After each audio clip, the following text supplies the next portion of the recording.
Alegria, né, irmãos? Começarmos a semana na presença de Deus é maravilhoso.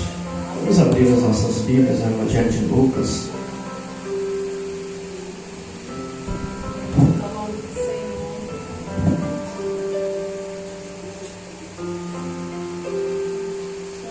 Capítulo 15. Vamos ler a partir do 11.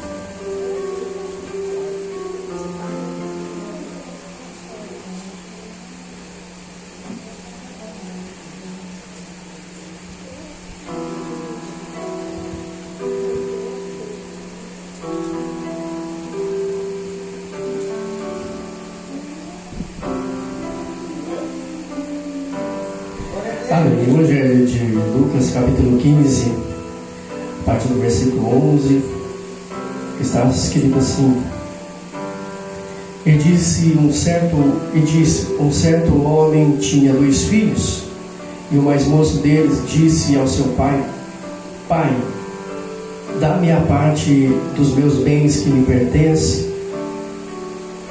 E ele repartiu por eles a fazenda.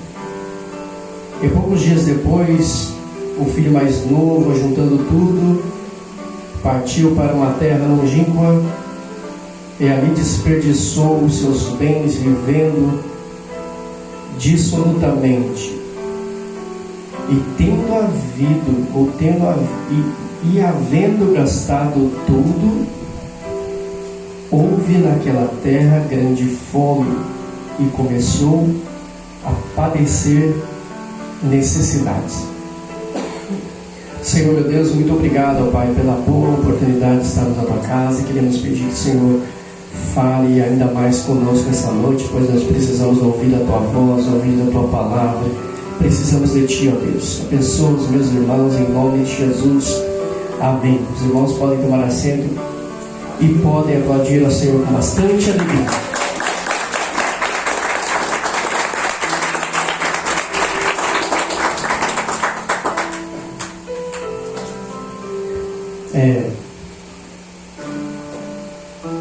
Essa noite eu escolhi essa palavra para trazer aos irmãos, e é uma palavra muito boa.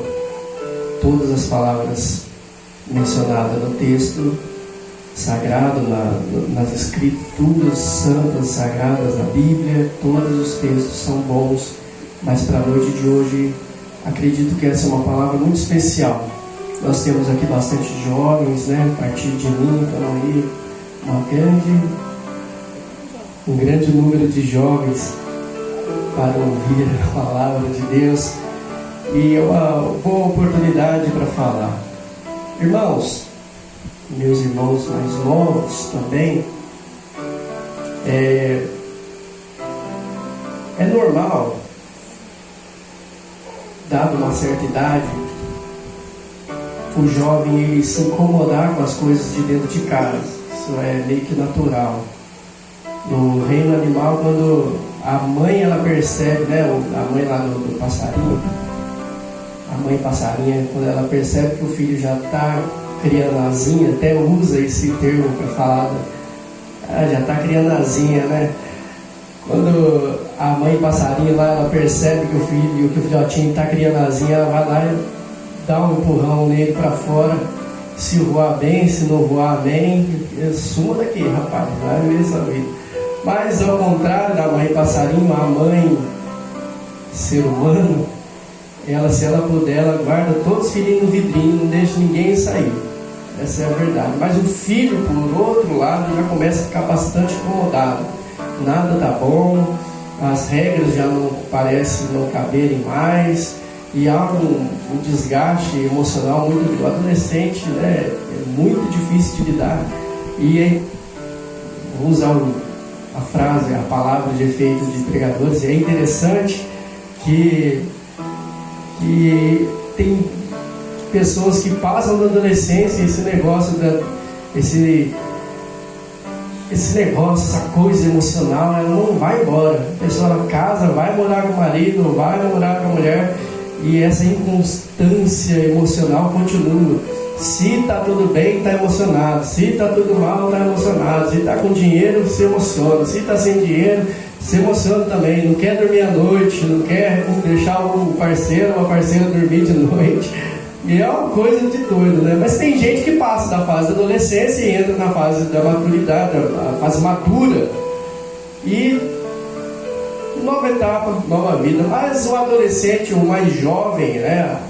Ele tem esse negócio de estar incomodado com as coisas. É muito estranho, porque desde que ele nasceu, ele vive naquela casa. Ele conhece o pai, conhece a mãe, desde que nasceu. As regras nunca mudaram. Mas quando chega uma certa fase, uma fase da vida, parece que essas regras já não cabem mais. E começa a incomodar. Só que tem um porém. Qual é o porém? O porém é que o jovem, a maioria das vezes, não tem condição de sair da casa. Não tem. Não tem condição financeira, não tem condição de se custear, não tem condição de pagar as contas, não tem condição de lavar a própria roupa, não tem condição de lavar o prato que come, não tem condição de fazer um ovo frito, não sabe. Mas está revoltado dentro de casa. Cresceu dentro da casa, está bravo com o pai, com a mãe, que o pai fala demais, a mãe fala demais, mas a roupa suja quem lava é a mãe. Quem paga a conta de luz, quem paga a internet para o filho e para a filha lá ficar mexendo na internet, conversando com o amiguinho, é o pai e a mãe. Mas está incomodado, as regras de casa já não estão mais cabendo no orçamento do jovem. Mas não tem condição de viver sozinho. E se pudesse se custear, a maioria das vezes, porque o jovem ele está no processo da maturação, ele está ainda no processo, ele não é maduro o suficiente. E se ele tiver dinheiro, se ele tiver condição de se manter, ele vai dar com a cara na parede, porque ele não tem estrutura para se manter sozinho. Porque as emoções falam mais forte do que o bolso. As emoções falam mais forte do que a realidade. E é isso que aconteceu aqui. Foi isso, exatamente isso que aconteceu nessa história. O filho, ele era de uma família de posse. Ele era uma família bem de vida. E ele já estava naquela fase, as coisas daqui do meu pai não cabem mais para mim. E eu tenho parte nisso aí. Eu tenho parte nessa fortuna do meu pai. Quer saber? Vou pegar e vou me manter. Porque na cabeça parece que vai dar certo. E aí eu estou falando muito para jovem, né? Aproveitando o grande número de jovens que nós temos aqui, mas isso serve também para nós que já não somos mais tão jovens. Nós não, os irmãos que já não são mais tão jovens assim, que já tem irmãos que já, como eu disse, que já estão numa fase aí, mas não perdeu a mentalidade da juventude, não consegue calcular os passos, né? E eu estou falando isso porque, né, a gente vive aí no dia a dia. Quando a gente fala assim, dá para eu dar espaço. Quando a gente dá o passo, pisa no buraco, dói, irmão, dói demais, dá uma raiva. Cair é muito. Acho que a dor da queda é maior a vergonha do que a própria queda, né? A gente que já trabalhou de moto, o tom é ruim, mas a raiva de ter caído esfolado por uma bobeira, né, é muito maior. A vergonha. Quando você está andando na rua, você dá um tropicão, você vai parar 3, 5 passos para frente para poder cair lá na frente, né? O que acontece? Está andando, fica lá na frente. Você olha para o lado para ver se ninguém viu. E a vergonha é maior que a dor, né? E esse jovem, ele achou que dava para ele dar um passo a mais na sua vida, porque o dinheiro era bastante. Talvez, né, vamos usar as possibilidades, né, os pensamentos, vamos usar os nossos pensamentos. Talvez ele pensou, eu vou sair daqui, eu vou chegar numa cidade e lá eu me estruturo. Começo a vender. Meu pai trabalha com gado, vou trabalhar com gado também. Eu sei lidar. Trabalhava com meu pai na fazenda, eu sei como é que funciona o negócio. Eu já vi meu pai trabalhando. Talvez foi isso que ele pensou, né? Vamos trabalhar no mundo das hipóteses. Talvez foi isso que ele pensou. Só que o mundo lá fora é muito mais bonito do que a vontade de trabalhar, de crescer, de se estruturar. Ele começou a ver coisas doidas que ele nunca tinha visto na vida dele. E é demais, irmão. Dentro da casa do pai tem comida, mas não é o suficiente.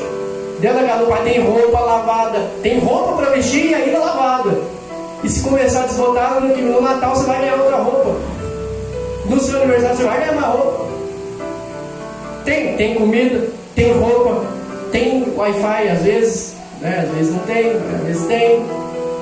Se não tiver, os garotos aí sabem como lidar e sabem como pegar emprestado do vizinho, né?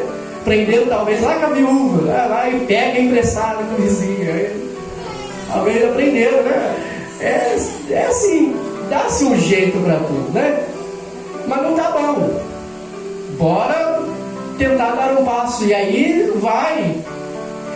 E aquele pensamento dentro dessas ideias das possibilidades, o que ele tinha de desejo de começar a se estruturar, vai embora, irmão.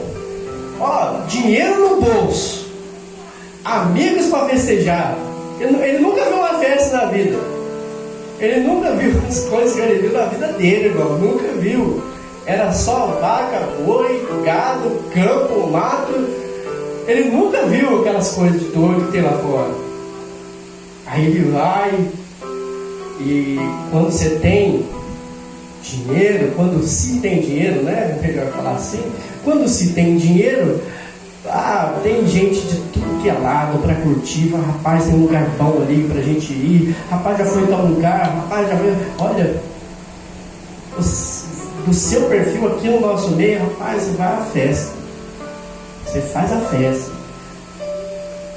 E ele gostou do negócio. Ele tinha bastante dinheiro. Metade ele pegou a parte, vamos dizer assim, né? É uma metade de um filho, a outra metade do outro filho. Ele pegou a parte dele e começou a alegria, porque lá fora tem muita coisa boa, viu? Tem tudo que diverte um ser humano. Aí ele se esbalda, delícia, maravilha. Que é isso? Nunca bebeu o que eu estava bebendo agora, nunca tinha provado o que estava se provando agora, nunca teve amigos que falassem o que ele gostava de ouvir, porque quando está perto do pai, o pai fala assim, ó, tem que fazer isso, tem que fazer isso, tem que fazer. Quando está perto da mãe, a mãe fala assim, ó, já lavou a louça, já fez isso, já limpou a casa. Agora lá não. Rapaz, você é bom, hein? Rapaz, você é bonito, você está bem na foto. É tudo que ele gosta de ouvir. Maravilha, irmão, mas não passa muito, porque se não souber investir a sua finança, como ele não soube, acabou rápido. E olha só, acaba o dinheiro e começa a fome na região que ele estava, hein? E não tem lugar para trabalhar, não tem como.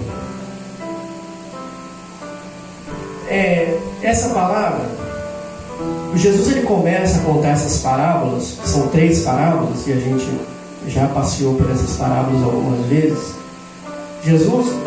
O intuito de Jesus era principalmente chamar a atenção dos escribas e dos fariseus, correto?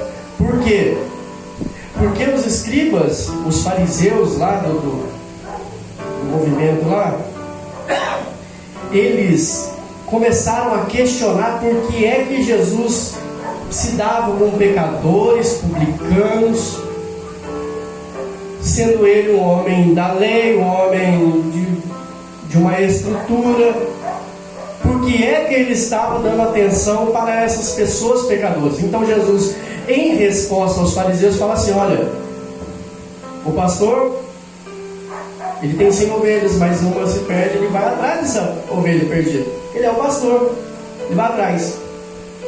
A dona da casa tem as dracmas lá, ela perde uma dracma, ela revira a casa inteira, limpa com diligência, até achar a dracma. E fala do filho pródigo também, que o filho vai, dá com a cara na parede e depois tem que voltar. Mas o filho, ele sai com tudo. Olha só, ele sai com tudo que a igreja tinha proporcionado para ele. Tudo que às vezes a gente tem de bandeja aqui dentro e a gente não entende, não valoriza. A gente é tudo comum, sabe?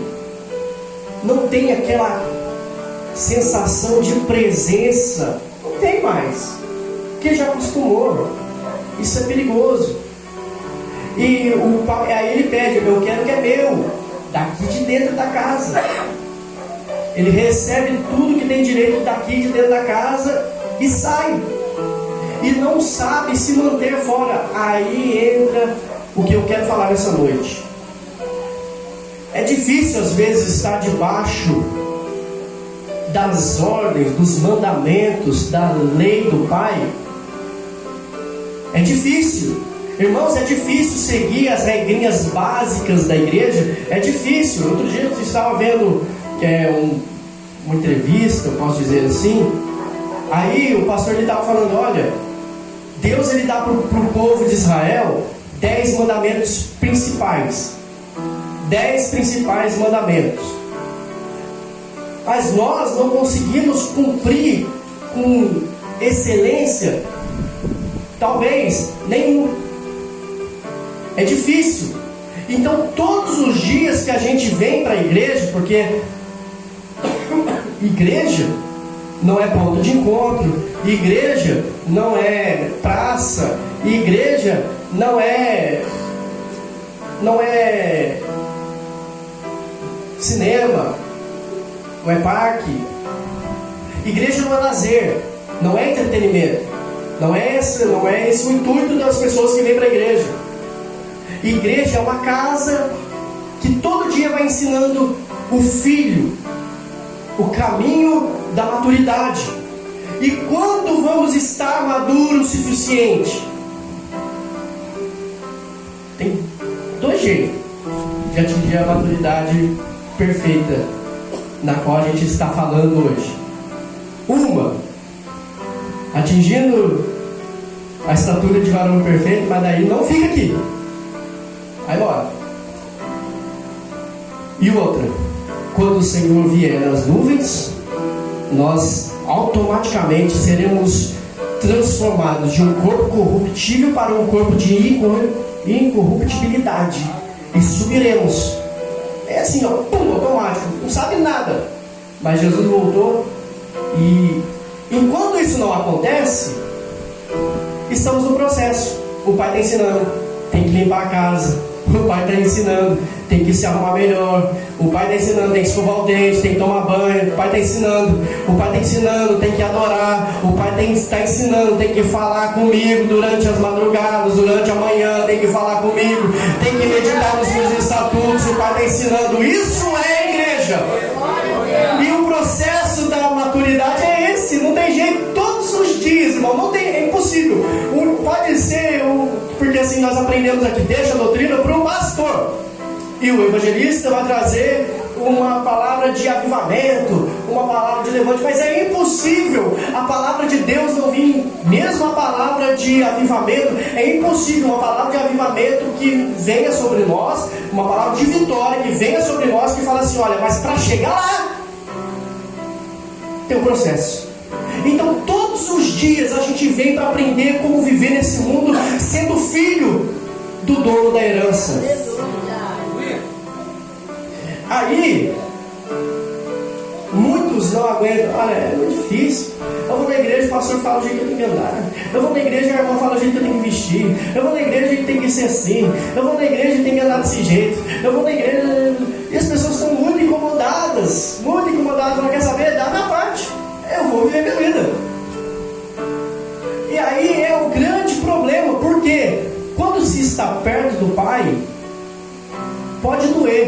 mas você tem tudo. Salmo 23, Senhor é meu pastor não. Senhor é meu pastor, nada me faltará. Senhor é meu pastor, nada me faltará. Há um acréscimo aí de alguns irmãos que falam assim: não vai faltar a prova, não vai faltar não vai faltar o que. Mas o cerne do texto não é esse. Qual é o cerne do texto? É que se o pastor está cuidando, não vai faltar o que você precisa. É isso que é o texto.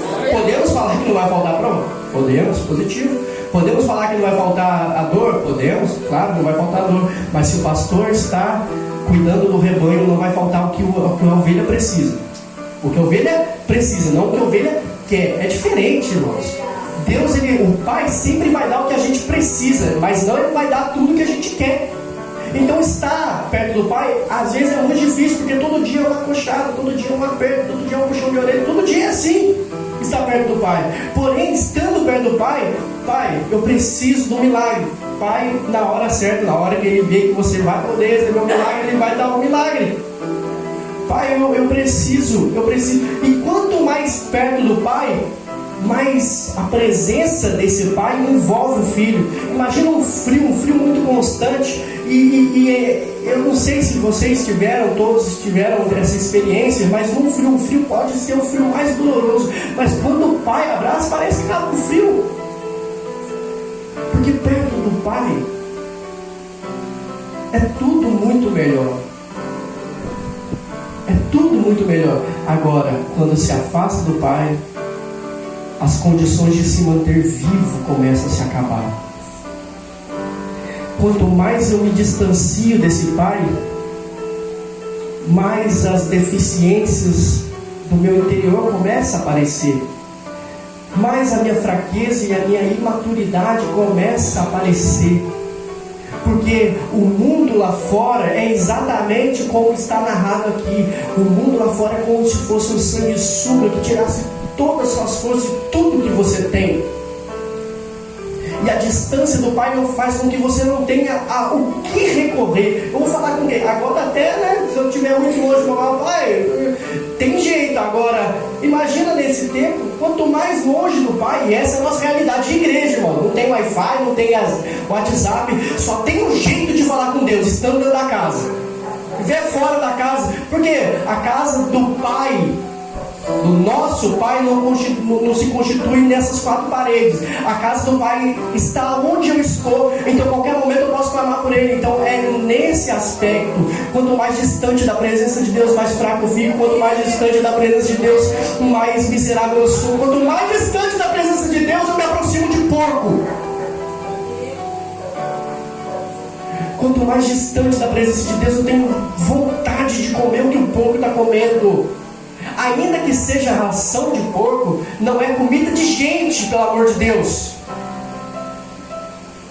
Aí ele cai na real. A frieza dói. Só que, gente, é muito difícil. Eu conheço inúmeras pessoas que se afastaram e não conseguem voltar, não conseguem tomar atitude como esse filho dele conseguiu tomar. Tem pessoas que falam assim: eu preciso voltar, mas não conseguem, porque a frieza é muito grande, uma frieza tão grande que faz com que ele se torne um paralítico, não consegue voltar. Mas aquele que consegue voltar, e aí entra o nosso papel. Aí entra o nosso papel, porque nós somos a boca de Deus aqui na terra. Estamos falando: ainda dá tempo, ainda dá tempo. Eu posso não chegar lá perto, mas quando eu falo nesse microfone, a minha voz chega lá. E quando eu falo ainda dá tempo, quem está passando lá fora sabe: ainda dá tempo, ainda dá tempo, ainda dá tempo de voltar. Esse é o seu papel. Está na escola, alguém falar para você: olha, eu já fui da igreja. Você fala para ele: ainda dá tempo, ainda dá tempo. Jesus está voltando, mas ainda dá tempo. Esse é o nosso papel, de trazer a realidade para essas pessoas que estão afastadas do caminho do Senhor. Porque aqui não tem ninguém afastado do caminho do Senhor, mas você conhece pessoas que estão afastadas do caminho do Senhor, e você é a voz de Deus aqui na terra, falando: ainda dá tempo, ainda dá tempo, ainda dá tempo. E aí, esse filho ele cai na real, ele fala assim: é verdade, eu não consigo me manter com as minhas próprias pernas, eu sou fraco demais, eu sou imaturo demais, eu sou cabeçudo demais, eu sou infantil demais. Está na hora de voltar para a casa do pai. E ele volta para a casa do pai. E a palavra, as três parábolas, ela fala de uma festa que é dada pela restituição da ovelha, da moeda e do filho. As três parábolas falam de festa. A primeira parábola, deixa eu ver aqui, que é da ovelha, no final fala assim, olha, deixa eu achar aqui. No final fala assim, ó, que no versículo 6 do capítulo 15, fala assim, ó, chegando a casa convoca amigas, vizinhos, dizendo: alegrai-vos comigo, porque já achei a minha ovelha perdida. Daí Jesus fala: digo-vos que assim haverá alegria no céu por um pecador que se arrepende. Aí